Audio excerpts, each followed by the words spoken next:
So for people who don't know who I am the main dungeon master for Tabletop Misfits, and we run a show on Wednesday nights called Tavern Talks. But lately, we've been diving into character creation and the creation of building other people's, or helping other people create their games and make them better. What we're going to do tonight, though, is something different. We're going to drop back into the back room. And why I call it the back room is this is where we're going to get to know the nitty gritty and the information that people might not have ever heard yet about Kickstarters and other things coming up in the world of TTRPGs. And of course, we're going to start off with Gooeycube because they're amazing and we work with them consistently. And they have an amazing new Kickstarter coming out called Blood for the Kahn. And I have Alphinius here tonight to kind of give us a little scoops and some sneak peeks of what might be showing up during this thing. So if you give us a little bit of what's happening and what is going on with this Kickstarter, it's blowing up. Yes, hello, my friend. Hello, James. It's marvelous to see you this evening. And thank you for the invitation to have this little discussion and discourse as I sip whatever's in my cup, sir. Yes, well, hold on, just a moment. Yes, a marvelous little tasty thing that we have at the end of the day. Yes, we got to have those every once in a while. We know that. Anyway, James, thank you. No, seriously, it's marvelous. And yes, we're about 20 some days into it. I think there's 5 or 6 days left, and we're 450% about funded now at this point. We've smashed through a bunch of stretch goal levels. The value for backers at this point is getting really, really good. And if we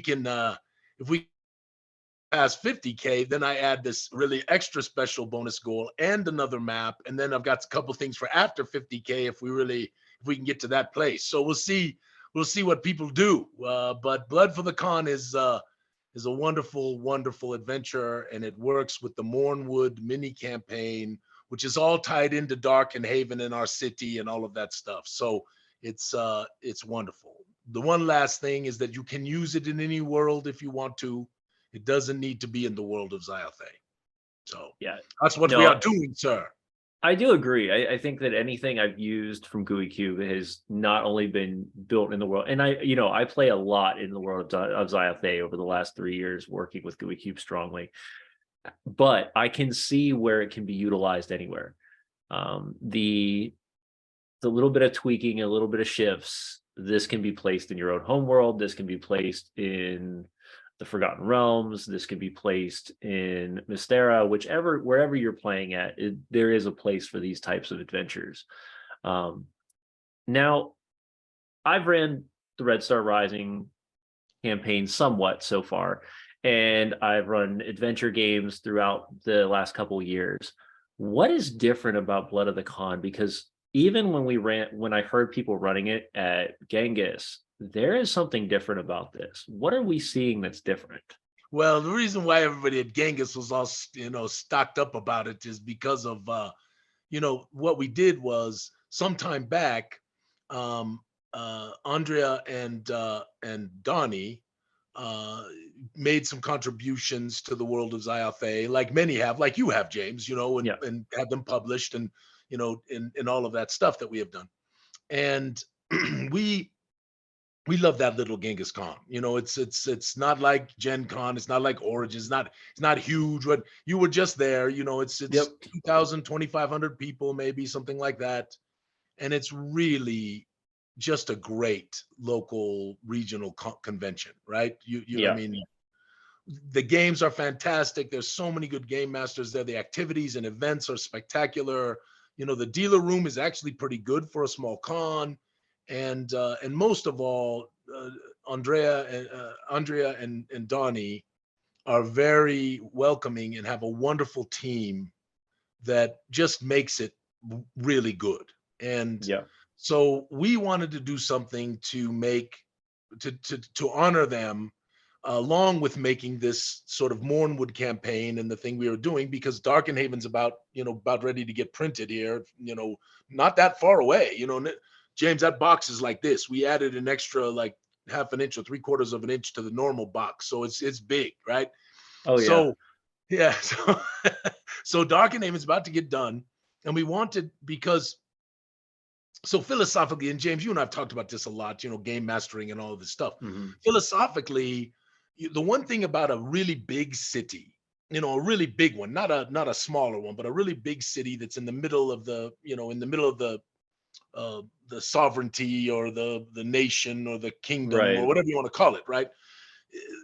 There's not really a lot of adventuring opportunities typically nearby those cities. There sometimes Right. is, Well, but it's yeah, kind of because you hard. have, you have the political aspects of it, you have the military, so they're not gonna just let monsters just live close to the city. It Yeah, doesn't just make any hanging out. Hey, sense. dude, Yeah. watch out for the bugbears across the river, you know? Yeah, yeah, no. They're just gonna send a slew of military over there, slay them all, and be like, okay, we'll move them west a little bit farther.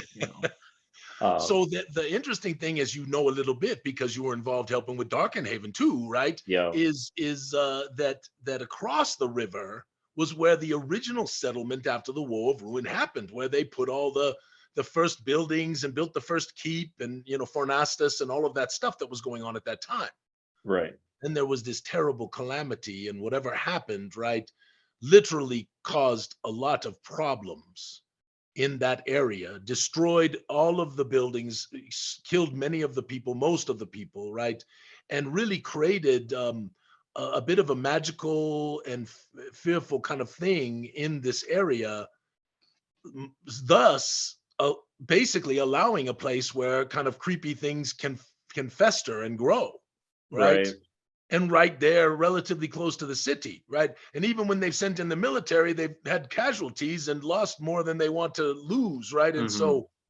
so it gives you this wonderful place that's literally outside the city gates, right across the river, where you can go and have these wonderful adventures, this Mornwood. And so then we took Blood for the Kahn and made the first ever adventure in the Mornwood. Mm. And Commander Donald Arnold and Lady Andrea Arnold, are the patrons for the people in the party who send them off to go do their duty. So That's that's how it fantastic. all ties together and why Yeah, yeah, everybody yeah. at Game was having a good time. So, yeah, and from what I remember hearing is this is one of potentially a couple down the road that are going to kind of be built around this specific area of the Mornwood. Um, Now, I have to say, and I've over the last couple of years been backing quite a bit of things on Kickstarter. I do One too. thing, one thing I will say that Gooeycube does is they give you the money, they give you what's worth and more. Um, Now it is currently, and I've got it up on my screen right now at $43,000. Your pledge goal originally was only 10,000. Correct. So for somebody to come into the table right now and grabbing this game at an average backer, let's say they want to have the convention, they enter the convention, they want to have the campaign, and they want to have this setting of the Mornwood for Yes. $90. Yeah, for What 90 are they? bucks, James, What 90 are they bucks, right? getting? What all Well, are they okay. getting right now? So first of all, you're going to get an adventure that's about double the size of Peculiar Brews, because Peculiar Brews is really only the abridged version and the Hmm. first half of the Blood for the Kahn, right? Right. And so you're going to So you're get, talking 60, 70 pages. oh yeah, and a game Yeah. master book and a player's Right, right, book. right. Sorry, Yeah. not the game master book and the tail book, right? So you got two books. Exactly. A bunch of handouts. I mean, 30 probably, very Mhm. comparable to Witch's Wrath, my friend. Right. Something like that kind of size, Menace in the Mist, that kind of size, which is just ludicrous, right? Which you already know, that's that's a $40-$50 item Right. all day long. Then you get the Mornwood campaign book that is going to have all this wonderful information and artwork about the Mornwood and all of that kind of stuff. Mhm. That in and of itself is probably a $30 to $40, maybe even a $50 book itself, right? Especially when you think about the fact that because we already smashed one stretch goal, you get a 17 by 22 map of the Mornwood that adjoins the Darkenhaven map, right? Right. So you get a 17 by 22 hand illustrated magnificent map, right? You know about this. Also, because if you back that pledge, you get the digital copy of the player's guide, Secrets Most Dire, which you can buy for $25. Okay, but Right. you get that digital for free. You get the secret treasure map packs for the you to be able to use as part of your little campaign in the morning, where you can have these little handouts, these treasure maps and other things that come in this handout pack. There's Right. extra magic item cards, there's extra NPC portraits, there's extra monster areas and all that stuff. And on top of all that, if we hit 50 grand, I made the little mini campaign thing, right? You know, Yeah. that's all about boxiness, right? So basically, you're going to get 6 or 7 little mini adventures inside of this packet that if they're cruising around, you can kind of just throw them in as they're going Right. around the Mornwood. Almost like It's a- giving somebody an overdeveloped encounter table is what you're working on. that's right. So it doesn't just Yes, have, it's not just an encounter, but it has story behind it, which is, I think, yes. fantastic. And maybe even a map, Surprisingly, right, to the cavern or yeah, whatever, right? So yeah. And I think it's funny because it's something that I've done throughout the years is I normally will roll the encounter tables before I even start the game. And then I build yes, whatever that encounter is, I'll roll it into the story. So it has something to it. It's not just, oh, it just popped out of nowhere. So I have those on hand just in case. But yeah, no, we're talking potentially, from what I just heard there, you know, 4, 5, maybe 6 books altogether. Like, I mean, in my before I say honest books, like opinion, we're talking pamphlets, but still, a 40 to 50 page pamphlet is worth $20 at least. And oh you've taken yes, and 6 then of the those. handouts and the magic item cards and Yeah, the I'm not Gooey even reward touching that. cards I'm and the just talking NPC the portraits. reading material alone is your $90 value. Everything else on top of it is just extra, I think which it's is pretty crazy. easy to argue that right now, even without the second map and the mini adventure pack, we're at least that $90 is worth at least about 150, at Yeah, least. at least. And of course, that will not be in the future. So if you back the Kickstarter now, right, you get all this Right. stuff in the future. You might have to pay, pay for those things. So Right. it's because we love to reward the backers, James. You know this. So Well, it takes, it helps with that initial cost. It shows the excitement. It gives the drive for things. It really does project what people want, which is something that I thought was really nifty with Kickstarter. Um, and one thing that I've wanted to do for a while and just finally taking the time to do so is to interview those people that are doing these Kickstarters, because that's where the money is getting the best value for it. And I think that is where you will see the most out of it. Um, so yeah, no, for people who have not checked this stuff out yet, definitely in the link there'll be a spot where you can go check out the Kickstarter for Blood for the yeah, Kahn. check it I'm out. They'll sure love it. they'll watch the video. Yeah, Cameraman, video is great, right, James? It's It's pretty good. Yeah. fantastic.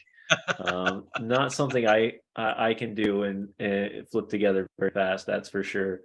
Um, but read through it. It's very detailed. It gives you all steps of what you will get from each of the levels that you back from. Um, and backing just a little high, and I'm going to say this in a very uh, respectful way, backing just a little higher than you would pay for a normal Dungeons and Dragons book, which is about $60. So you'll pay Yep. 90 and you're going to gain things like you're going to gain NPC cards, you're going to gain item cards, especially if you play around the table. These are where that immersion factor that we all talk about and want at our tables, it makes it easier. Yes. Um, Well, and the ne- digital folks, the and then fact of the matter is, the we're digital getting folks, the digital copies of most of this on top correct. of all that. And that for So people who are playing digitally, right? The wonderful thing about our stuff is it's not just words. You can actually right. put up pictures of the Yes, cavern that you're about to go into, a picture of the exactly. shallow grave distillery, a picture of the really creepy monster that's charging your face, and that, Right. And like I said, it's funny because I don't use a ton of imagery, but there are times where it's really nice to have, if you're walking up to a place or you're seeing a monster for the first time, especially in a world that most people don't know. So you can give that imagery and it can really catch people off guard, showing somebody the difference between a skeleton in one world and a skeleton in another. It might be hard to describe the difference, But when you show the image, now you're in a different world. Now you're understanding it differently and you're seeing it differently. Yeah, no, I'm, like I said, super excited to see where this thing ends. We've got about a week left. Yep. Um, 5 days. and 5 days exactly. 5 days. Yeah. 5 days, everybody. So you got 5 more days to get to this. Check it out. This will be our first behind the scenes of a Kickstarter that we've done, and what better one to do it with. Thank you, James. No, this is magnificent. For all those of you creators who are out there thinking about Kickstarters, there's a lot of good things out there to read, to educate yourself about before you just go out there and think, oh, I just throw up my idea on Kickstarter and I'm going to make a bunch of money. It's not that easy. If it was that easy, right, everybody would do it, right? Right. It's not that easy.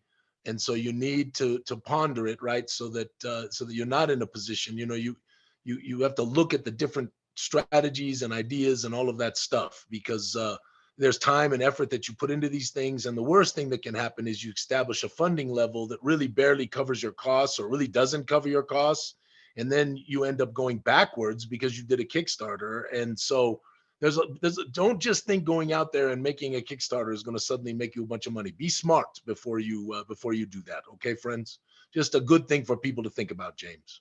No, definitely 100%. Yeah, if you're getting ready to jump into the Kickstarter world, make sure you're doing your research. Reach out to people that have already completed this stuff.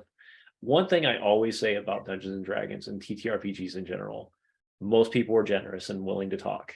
So if you're stepping into a world like this and you're unsure, reach out to people. They're willing to speak to you and give you kind of some guidance to make sure that you don't make those mistakes that could potentially be dangerous to you and your families and your livelihood. So last thing before we go, I don't want to completely keep him all night long, because I would love to, but everybody has lives. So last thing, anything you want to like sneak peeks, anything that maybe has not been hinted out yet that we can share with our viewers before the 5 days are up? So I have another stretch goal that I'll add after the 50K, if we can get a little above that. But the truth of the matter is that just breaching that 50K adds another map and all of that stuff. And right now when I was saying this, right now I really believe it's in that 150 range. I mean, that's going to take it to near on double the value, I think, or doggone close between the map and that stuff. So if it's just, and the problem is too, James, this, a lot of people don't even know about our materials, right? They don't know all the handouts and all the things that we do to try to make better immersion. So I do have a secret, but I can't tell it yet. Okay. I do have a secret, but maybe you bring me on and give me a few weeks and bring me back on, and we'll talk about this other thing that's going on. Some of the people of the den have heard about it a little bit. I think you know a little bit about it, but right now it's not quite ready for prime time, as they say. Yeah.